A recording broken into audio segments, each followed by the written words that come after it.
மழை நின்ற கிராமத்தின் வழியிலே சிறுமி நந்திதா மகிழ்ச்சியுடன் நடந்து சென்றாள். அவளுக்கு மழை என்றால் ஒரு மந்திரம் போல. ஒவ்வொரு துளியும் அவளின் மனசில் ஒரு பாடலை பாடும். ஆனால் இன்று அவள் குடையை மறந்துவிட்டாள்.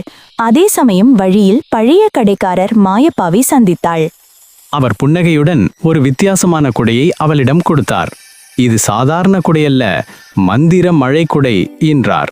நந்திதா வியப்புடன் குடையை திறந்தவுடன், ஆஹா, வானம் முழுக்க வண்ண மழை, துளிகள் மதர்களாகவும் பறவைகளாகவும் மாறின. அவள் சிரித்து துள்ளி விளையாடினாள். அந்த வண்ண மழை முழு கிராமத்தையும் மகிழ்ச்சியால் நிரப்பியது.